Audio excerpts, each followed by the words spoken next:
Y a pesar de lo que pueda parecer, lo hago muy bien de tiempo porque el último Pepper parece que no está aquí para presentarlo. Así que vamos a oír con mucha atención a Alejandro, que nos va a presentar Learning Levels of Mario 8 Using Genetic Algorithms. Con lo cual, el entretenimiento lo tenemos asegurado. Sí, es algo divertido, espero. Vamos a ver. Esto así, ¿no? Muy bien. Bueno, gracias Enrique por la presentación y gracias a los demás por venir. Efectivamente, bueno, yo soy Alejandro Valdomino, soy estudiante de doctorado en el grupo de computación evolutiva de la Universidad Carlos III.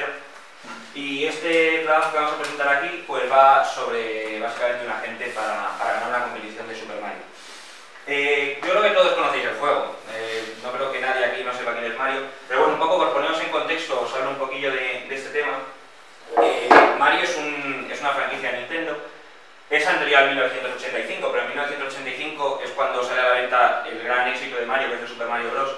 Es un juego que sale para la NES, para la consola de Nintendo en ese momento, y alcanza un total, a lo largo del tiempo, de más de 40 millones de ventas. De hecho, es el quinto juego más vendido de la historia a día de hoy, y los otros cuatro pues, son posteriores a 2005, es decir, que tiene un récord histórico en ese sentido. Desde entonces, desde el año 1985, han ido saliendo muchos más juegos de la misma franquicia de Mario.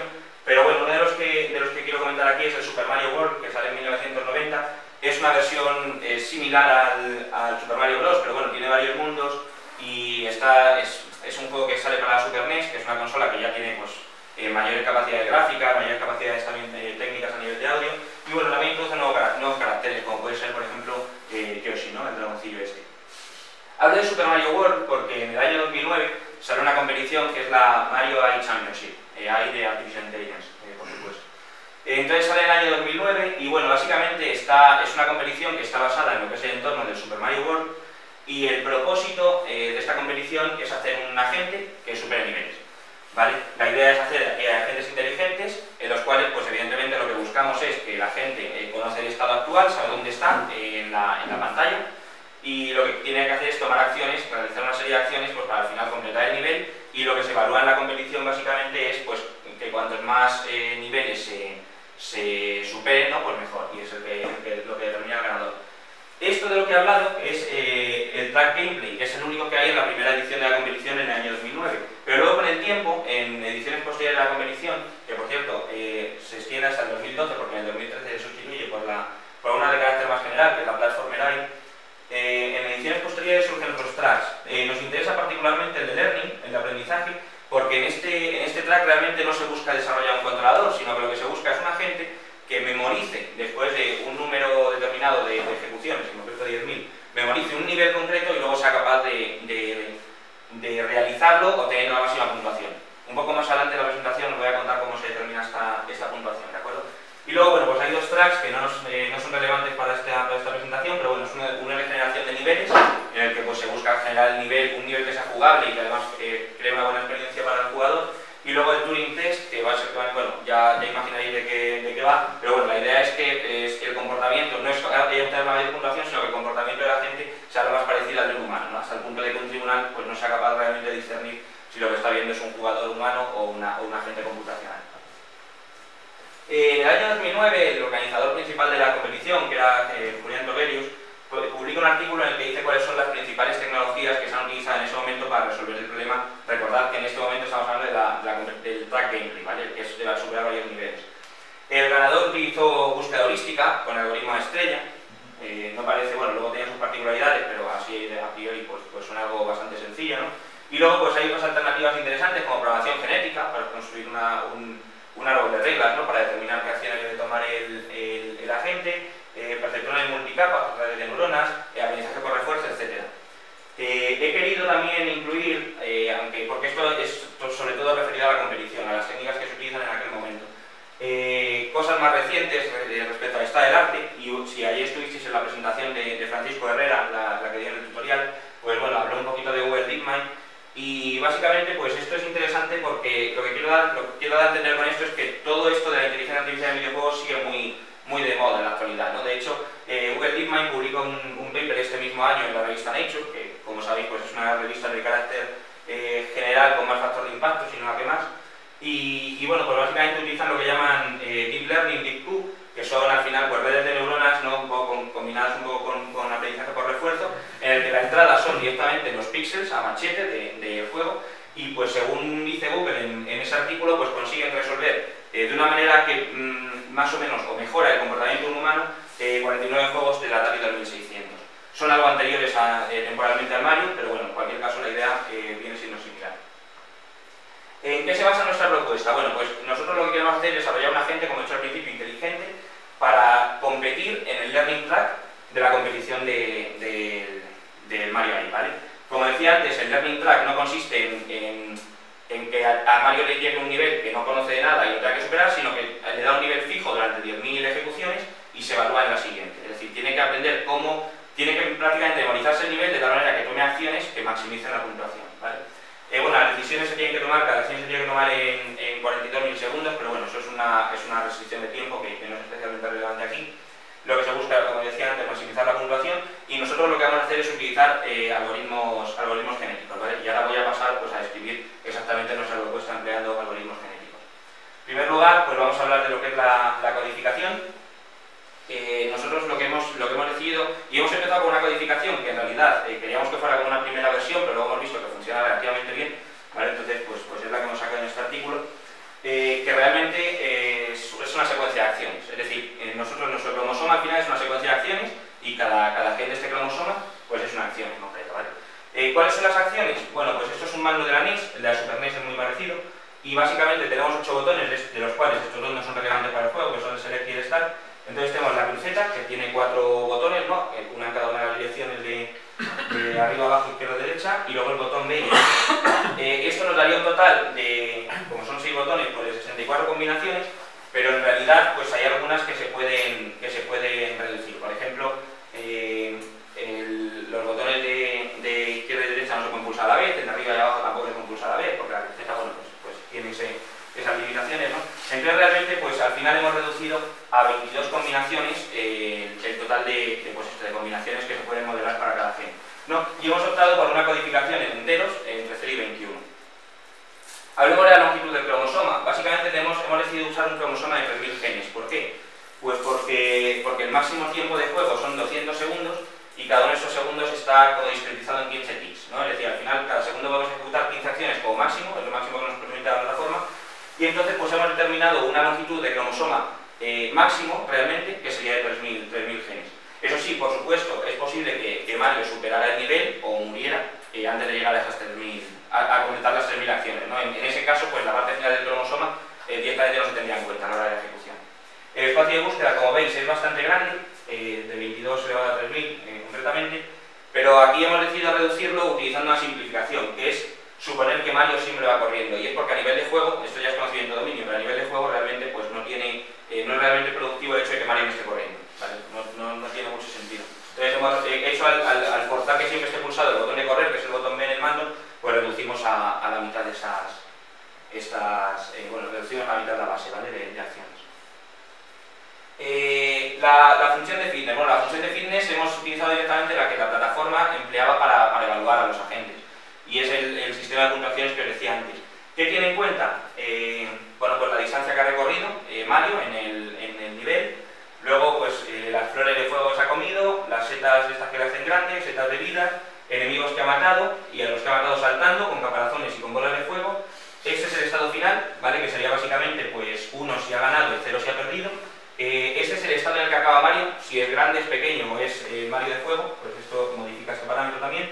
El número de bloques ocultos que ha descubierto y vamos, son los que ha saltado, el número de monedas y el tiempo restante al final, ¿de acuerdo? Entonces, bueno, pues es una función que, como veis, determina, es un sistema de puntuaciones relativamente complejo, pero bueno, nosotros lo enchufamos como función de fitness al algoritmo genético y ya está, ¿de acuerdo? Y ahora, pues bueno, vamos a hablar de los operadores genéticos. He incluido aquí, antes de hablar de realmente lo que son los operadores, pues lo que es la propia inicialización. La inicialización, pues hay una opción que es la trivial, que se usa muchas veces, que es la aleatoria, ¿no? Pues hemos dicho que tenemos al final entre 0 y 11 cada uno de los genes, pues cogemos un número aleatorio entre 0 y 11 y tirando. Hay otra aproximación que puede ser más interesante, que es introducir un sesgo en la inicialización de tal manera que Mario tienda a desplazarse hacia la derecha. Y esto tiene sentido porque realmente, aunque es perfectamente factible que Mario vaya hacia la izquierda para matar a algún enemigo, para coger algún bloque oculto, lo que sea, pero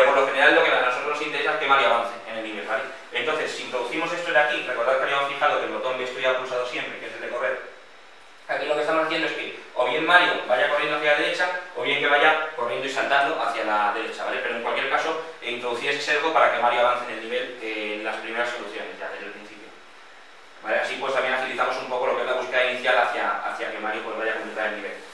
Para la selección hemos empleado una selección por torneo, con TSVs individuos, y luego pues aquí por cierto, bueno, no lo he comentado hasta ahora, pero tenemos una evaluación que vamos a ver a continuación en dos fases. La primera, hemos utilizado una versión más sencilla de los operadores genéticos, que simplemente sirve un poco pues, para hacer ese análisis de sensibilidad de los diferentes parámetros, y luego pues hemos utilizado ya unos parámetros que están optimizados o que están con un conocimiento de dominio incorporado, con el fin de ver cuáles son los resultados reales a la hora de conseguir de ver el score, ¿no?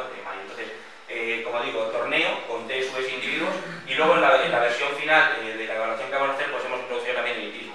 Básicamente, pues ya lo sabéis, conservar el individuo más fitness siempre entre la población. Para el cruce hemos definido un cruce de punto simple. Bueno, esto es la definición de cruce con punto simple, así que tampoco creo que sea necesario mencionarla.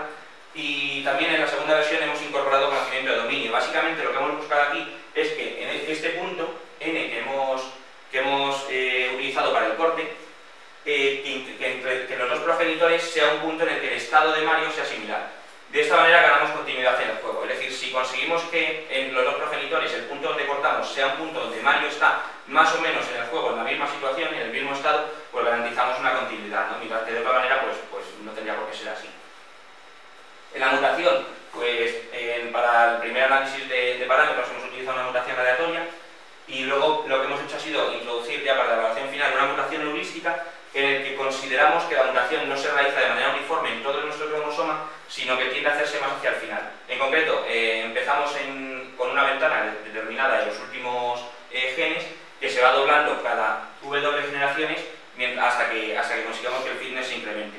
Esto lo que básicamente viene a hacer es potenciar la mutación al final del cromosoma. Y esto nos interesa porque lo normal es que, llegado un momento de nuestro proceso de evolución, Mario al final esté muriendo, en algún momento del final, no necesariamente del principio. Entonces, al hacer esta mutación, pues lo que intentamos es modificar sobre todo el final, de tal manera que cada vez llegue un poquito más lejos, ¿no? Vamos a hablar de la evaluación, lo que os comentaba. Tenemos dos fases, ¿vale? La primera, para determinar así los parámetros, cómo afecta a la solución, y luego ya la que vamos a mostrar aquí de resultado, el score. Parámetros que tenemos, bueno, pues el tamaño de la población, hemos probado con 20 y 50, tamaño de torneo, que siempre es un 15% del tamaño total de la población, la tasa de cruce, que es el 10, 20, 30, 40, 50% del tamaño de la población, tasa de mutación, pues la veis aquí, 1, 1,3, 2, 2,5, 3,3 y 5% del tamaño del cromosoma en este caso, y la granularidad, que es un parámetro que no he mencionado hasta ahora, pero bueno, lo comento rápidamente. Básicamente, comentaba al principio que el número que puede haber hasta 15 ticks en un segundo, pero la realidad es que cuando un humano juega, difícilmente en un segundo puede ejecutar 15 acciones, ¿de acuerdo? Entonces la granularidad sería el número sería como un bloque de ticks en el que se ejecuta la misma acción, ¿vale? Por ejemplo, si tuviéramos 5, esto quiere decir que realmente se ejecutan 3 acciones distintas en un segundo, ¿vale? En 15 ticks. El análisis de sensibilidad de los parámetros, pues básicamente lo que nos muestra después de ejecutarlo es que el tamaño de la población realmente no afecta mucho en la puntuación conseguida, pero sí que se ganan más juegos cuando hay un tamaño de población mayor, ¿vale? Entonces pues hemos optado por coger P50. Sobre la granularidad, siempre se ven que los mejores resultados son con la granularidad que es algo mayor, la de 5. La mutación muestra todo lo contrario, cuanto menor sea la tasa de mutación, mejores vienen a ser los resultados, y no hay, con la tasa de cruce no hay una conclusión realmente significativa sobre cómo afecta a los resultados del score de Mario, ¿vale? Entonces, los parámetros que hemos determinado para ya lo que es la evaluación final, la siguiente que vamos a hacer, es un tamaño de población de 50, que como digo, pues funcionaba mejor a la hora de completar juegos. La granularidad, hemos eliminado el peor valor y nos hemos quedado con 2 y con 5. La tasa de mutación la hemos definido siempre en 1%, y en este caso pues hemos probado diferentes. Recordad que en la versión tenemos la Wise Mutation, la mutación heurística, en la que pues, nos hemos quedado con el tamaño W, es, si recordáis, el número de generaciones el número de generaciones que hacían falta para que se duplicara la ventana de mutación, pues nos hemos quedado con 2, 3 y 5, y una ventana inicial de 2. Y el cruce, pues como hemos dicho que no había resultados significativos, lo que hemos hecho al final ha sido quedarnos con un valor bajo y otro alto, 0,2 y 0,5, para reducir el número total de experimentos que tenemos que ejecutar al final. También comentar que la plataforma que nos proporciona la competición, pues tiene diferentes parámetros a la hora de generar niveles, ¿no? Se pueden generar diferentes niveles. Entonces, bueno, hemos utilizado 6 escenarios distintos en los que todos están en el nivel 4, que es un nivel complejo, pero bueno, los hay más complejos también, o sea, sería un nivel intermedio. Las escaleras pues se pueden activar o desactivar y también los enemigos se pueden activar o desactivar, ¿vale? Eso sí, veréis que hay configuraciones que son idénticas. Hay que mencionar que cada uno de estos juegos tiene una semilla aleatoria completamente distinta, de tal manera que, bueno, pues al final pueden ser niveles muy diferentes, incluso aunque la configuración que se ve aquí sea idéntica, ¿vale? Los resultados los tenéis aquí. Este eje X sería el número de generaciones de algoritmo genético, el eje Y sería el fitness o el score que ha conseguido Mario. Aquí tenéis los mejores parámetros para cada uno de los escenarios. Veis que en todos los casos al final se ha quedado G igual a 5, aunque habíamos probado también con G igual a 2, que es el parámetro de la granularidad que decía antes. Y bueno, en general lo que se muestra, no sé si sacar el láser, sí, para aquí. Lo que se muestra es que empieza, evidentemente, aunque la inicialización está sesgada para que Mario avance en el nivel, pues empieza con resultados muy malos, pero bueno, crece hasta más o menos estabilizarse al final, pues a partir de la generación 120 o aproximadamente, y la puntuación es muy diferente para cada uno de los niveles, ¿vale? Pero bueno, en cualquier caso se ve que hay realmente una evolución de los individuos hasta el punto de que al final pues, se estabilizan en puntuaciones que creemos que son relativamente buenas, y ahora digo por qué digo creemos. Bueno, esto es lo que acabo de comentar, hay una evolución clara en las diferentes generaciones, y ahora lo que quería deciros, en el año 2010 es cuando se introduce el Learning Track, en el 2009 como decía antes no estaba, y en el año 2010 se celebra el Learning Track. El ganador en ese momento, bueno, se celebró durante el congreso de la Computational Intelligence in Games y en Copenhague, y el ganador en aquel momento pues sacó en 5 niveles unos 45.000 puntos. Como digo antes, los niveles son diferentes y hay mucha variabilidad de los resultados, entonces es difícil saber cómo comparar exactamente con los nuestros, pero bueno, la media, haciendo una media así grosso modo de los resultados, pues salían unos 9.000 puntos por nivel. Si veis, nuestro mejor individuo tenía algo más de 12.000, ¿vale? Aunque es verdad que había otros que andaban por los 9.000, 8.000, pero en cualquier caso sería competitivo con el resultado que hubo y que en ese momento ganó la competición. En ediciones posteriores de esta competición, el Learning Track se organizó también, pero no hubo suficientes entregas como para que realmente se llegara a realizar una competición real, es decir, en todos los casos quedó desierta. Básicamente la gente mandaba sobre todo al track de gameplay, que era el que estaba establecido, y al de learning pues no mandábamos 2 o 3, entonces siempre quedaba desierto la competición, ¿no? Y luego tengo, ¿cómo voy de tiempo, Enrique? Bien, si va rápido. Bueno, quería enseñaros, no hace falta que lo veamos entero, pero hay un vídeo grabado, grabado de la pantalla en el que podéis ver más o menos cómo viene jugando Mario, ¿vale? Y como veis es un nivel en el que hay muchos enemigos, y luego pues hay algunas cosas que el vídeo en general es una locura, porque como veis está lleno de enemigos. Tiene algunas cosas también interesantes, como unos dead ends que se podían programar en el generador de niveles, ¿no? Y el test de Turing no lo pasa, ¿eh? el test de Turing no lo pasa, ¿no? Y el que generó este nivel pues seguramente tampoco ganará la parte de Vale, hay una cosa que me resulta interesante, que es que, fijaos en el tiempo, ¿vale? El que tenemos aquí restante. Si os fijáis, Mario acaba el tiempo. Básicamente acaba cuando quedan 0 segundos. Básicamente, si os habéis fijado antes en la función de fitness, el tiempo vale muy poco. Vale, entonces realmente Mario se queda dando vueltas, matando enemigos al final, y cuando ve que van a quedar 0 segundos, pues es cuando acaba, ¿vale? Y bueno, pues poco más.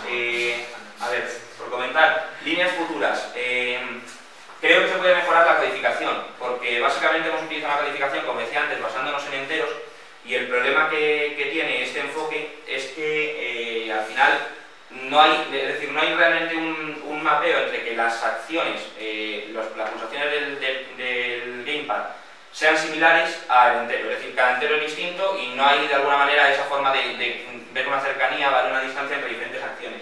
Entonces yo creo que podemos utilizar una codificación de Gray en la que genotipos similares pues dan lugar a fenotipos similares. En este caso, una diferencia de un bit básicamente se traduce en una diferencia de un botón pulsado, ¿de acuerdo? Yo creo que esto, no sé, a lo mejor luego no funciona mejor, pero bueno, creo que en cualquier caso puede ayudar a que la evolución de los individuos pues sea más interesante, ¿no? aquí tengo un total de 16 acciones, pero se podrían reducir porque, como veis, aquí he considerado también que se pueda no correr, ¿vale? Entonces, bueno, pues esto se podría reducir aún más, teniendo en cuenta pues, que forcemos el hecho de que Mario siempre esté corriendo. Y nada, eso es todo. Espero que os haya gustado y si tenéis alguna pregunta, pues estaré encantado de atenderlo.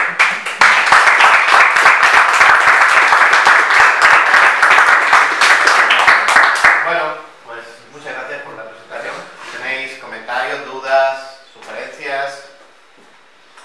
Yo quería... Bueno, una pregunta que me acaba de responder, que era de los coeficientes, eso en la evaluación no me salían y te lo dan, digamos, en la competición, ¿no? Sí, eso está determinado. Un poco curioso, ¿no? Cada cosa... Sí, no, sí, o sea, si nosotros hubiéramos inventado la función de fitness, jamás habríamos dado con esos pesos tan arbitrarios. Esa es mi pregunta, pero claro. he visto que la daban, vale. Y después esto, supongo que se evalúa en una plataforma que te dan, algo... Sí, esto, bueno, realmente tú mandas el agente, a ti te dan una aplicación que es de escritorio, como habéis visto, entonces tú ahí le puedes enchufar el agente, está en Java, y bueno, pues puedes ponerlo con pantalla gráfica o sin pantalla gráfica para ver cómo evoluciona, pero al final tú implementas una interfaz de agente, que es el que al final pues da las acciones, ¿no? En este caso, pues como es el track de gameplay, pues tú simplemente vas mandando acciones y al final pues da una puntuación. Y si le das pues, con visualización, pues... Claro, esa es la pregunta, si le pegas sin visualización... Sí, porque si sí, no, para la ejecución. ¿Cuánto te demora, cuánto tarda en tiempo en evaluar cada configuración? Pues realmente sin visualización muy poco. Con visualización, de todas formas, aquí no sé si lo habéis llegado a ver, pero está algo acelerado, quiero decir, no son 200 segundos de verdad, sino que al final todo el vídeo pues, dura unos 2 minutos más o menos, pero sin visualización es mucho más rápido, es decir, de hecho está pensado, como decía antes, para que haya un total de 42 milisegundos, si no me equivoco, como máximo entre acciones. Entonces eso te determina el máximo. Si multiplicas 42 por 3.000 milisegundos, 42 milisegundos por 3.000 acciones, ese sería el máximo de segundos que podrías llegar de milisegundos que se podría llegar a tener una ejecución. Pero normalmente se puede dar una respuesta en menos tiempo, porque la realidad es que la limitación de tiempo está pensada para que tú te hayas memorizado el nivel, no para que lo determines en función del estado. ¿Vale? Entonces realmente no tienes que... aquí no podrías implementar, por ejemplo, un minimax, no tiene sentido que tú realmente te pongas a evaluar el estado para ver qué acción tomas, sino que ya tienes que prácticamente saberte la memoria. De hecho, la nuestra, nuestro agente es muy rápido en el sentido de que ya tiene una secuencia de acciones. No tiene que mirar el estado, como ya se lo ha ido aprendiendo, lo único que hace es ejecutar acciones y es pues una cuestión de milisegundos realmente en ejecutarse. ¿Vale? Sí. Más que duda es una sugerencia, ¿no? Que la función de cine o viene dada, quizás pueden usar lo que la multiobjetivización de la que ha hablado José esta mañana y meterle vosotros cualquier otro criterio que creáis interesante a la hora del aprendizaje. Y hacer un algoritmo multiobjetivo y... Tendríamos que pensar cuál es tendríamos que pensar otro criterio. En este caso no lo tuvimos en cuenta porque realmente nuestro objetivo era ganar la competición, ¿vale? Que finalmente, pues que como digo, quedó desierta en varias ocasiones. Entonces, aunque fuimos haciendo cambios en el agente, en lo que es la programación del agente, al final nunca llegamos a presentar una competición en la que realmente llegara a competir. Pero bueno, como ese era nuestro objetivo, pues definimos una optimización monoobjetivo, ¿vale? Basándonos en ese fitness. Efectivamente, si quisiéramos tener en cuenta pues, otras consideraciones que a nosotros nos fueran interesantes, no ya de cara a la competición, sino a cualquier otra cosa, pues podríamos haberlo tenido en cuenta. Sí. No sé si tienes alguna sugerencia más concreta, por ejemplo, de qué... No sé, porque por ejemplo hay criterios donde tú jugando puedes ganar sabiendo tú, por ejemplo, he inicializado sabiendo que Mario siempre va hacia adelante, pero ese criterio en la función de cine no se tiene en cuenta. Es decir, yo quiero que Mario avance. No, ahí no se tiene en cuenta, sí, eso es conocimiento de dominio. Puedes meter conocimiento de dominio propio en funciones helpers, ayudadoras que te permitan llevarte a tu solución a la zona del espacio de búsqueda donde quizás esa función de cine no te lleve. Sí, bueno, solo un pequeño matiz, realmente sí se tiene en cuenta la función de fitness, pero muy poco. Era el parámetro D que teníamos al principio, que era la distancia recorrida. Entonces, pero vamos, realmente es muy poco. Si os fijáis en esa función de fitness, lo que más se valora es que Mario llegue vivo, porque se multiplica por 1024 ese coeficiente. O sea, que no muera, ¿vale? Eso, que complete el nivel, es básicamente una de las cosas que más se pesa. Pero bueno, al margen de eso, pues hay otros parámetros que se pesan mucho menos, como el tiempo restante, el hecho de la distancia avanzada. Si Mario no llega hasta el final, ¿vale? Realmente va a estar más penalizado por el hecho de no haber llegado que por haber avanzado poca distancia, ¿vale? O sea, en realidad nos da un poco igual que Mario se quede al final y no gane que se quede al principio, eso casi no afecta, ¿vale? Si se queda al principio matando a muchos enemigos, probablemente tenga una puntuación casi tan alta como si llega al final, ¿vale? Y no sé si hay más preguntas. Tenéis... Pues muchas gracias. Vale, pues muchas gracias. Bueno, pues gracias por asistir, os animo a venir esta tarde a las sesiones también y nos vemos.